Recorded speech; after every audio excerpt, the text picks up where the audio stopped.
Nigeria, années 90. Un pays immense, riche en pétrole, mais rongé par la corruption, la pauvreté et l'instabilité politique. Dans cet univers trouble, une escroquerie va dépasser toutes les limites. Un homme, Emmanuel Nwoud, réussira à vendre un aéroport qui n'existe pas. Montant total du vol, 242 millions de dollars.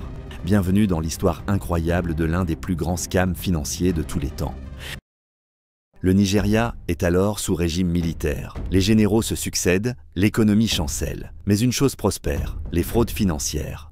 On les appelle les 419 scams, en référence à l'article du code pénal nigérian qui les réprime. Des lettres envoyées partout dans le monde, promettant héritage fabuleux, contrats secrets, fortune soudaine. La plupart de ces arnaques rapportent quelques milliers de dollars. Mais Emmanuel Nwoud, lui, vise bien plus haut. Emmanuel Nwoud n'est pas un escroc ordinaire. Il est directeur à la Union Bank of Nigeria. Intelligent, respecté, il connaît les rouages du système bancaire international. Mais derrière ce masque d'homme d'affaires sérieux, il nourrit une ambition, s'enrichir grâce à une fraude gigantesque. Pour cela, il lui faut un plan. Nwoud réunit une petite équipe de complices. Leur idée ? Se faire passer pour Paul Ogwuma, gouverneur de la Banque centrale du Nigeria. Il fabrique des documents, utilise des sociétés écrans, prépare des comptes offshore. Puis il contacte une banque étrangère. Il affirme lancer un nouveau projet stratégique, la construction d'un aéroport international à Abuja. Il promet qu'en échange d'un investissement, la banque recevrait une commission de 10 millions de dollars. Leur cible s'appelle Nelson Sakaguchi, directeur de la banque brésilienne Banco Noroeste. Ambitieux, avide de deals internationaux, il se laisse convaincre. Entre 1995 et 1998, Sakaguchi transfère des sommes astronomiques, 191 millions de dollars en cash, 50 et 1 million d'intérêts. Total, 242 millions de dollars. Tout pour un aéroport qui n'existe pas. L'argent afflue.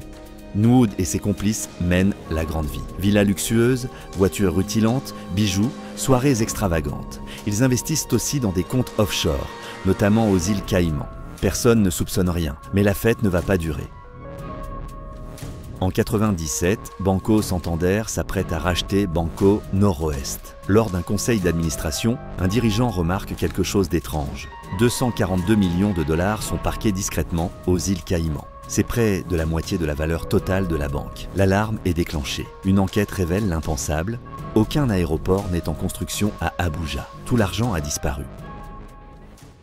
L'affaire prend une dimension mondiale. Les autorités du Brésil, du Royaume-Uni, de Suisse, des États-Unis et du Nigeria se mobilisent. Banco Noroeste est fragilisée. En 2001, elle dépose le bilan. Sakaguchi, un des complices, est arrêté à New York puis extradé en Suisse. Il devient le témoin clé de l'enquête.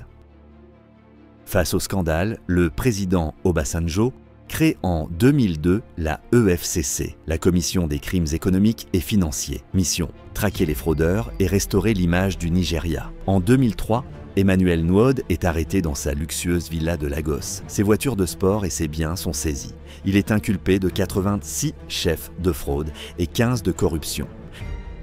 Le procès débute en 2004. Il est chaotique, marqué par une alerte à la bombe, des tentatives de corruption et même un projet d'enlèvement de témoins.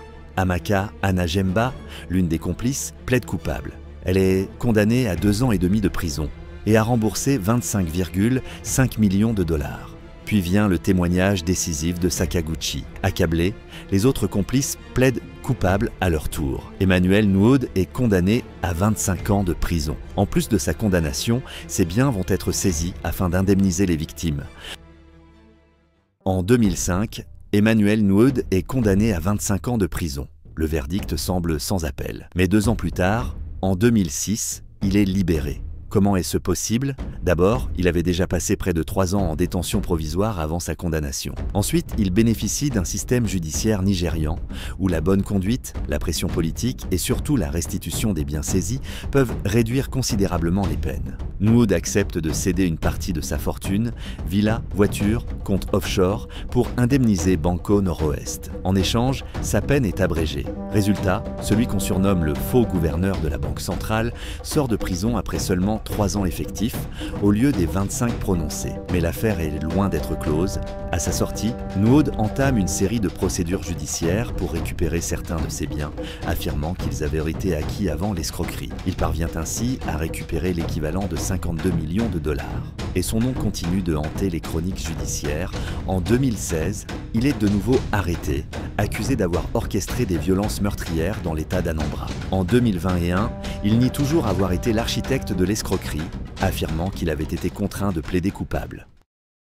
Entre 1995 et 1998, Emmanuel Nouhoud et ses complices ont détourné 242 millions de dollars. Ils ont provoqué la faillite d'une banque internationale et obligé le Nigeria à se doter d'une agence spéciale de lutte contre la fraude. Cette escroquerie reste à ce jour l'une des plus spectaculaires de l'histoire moderne. Un aéroport fantôme vendu à prix d'or.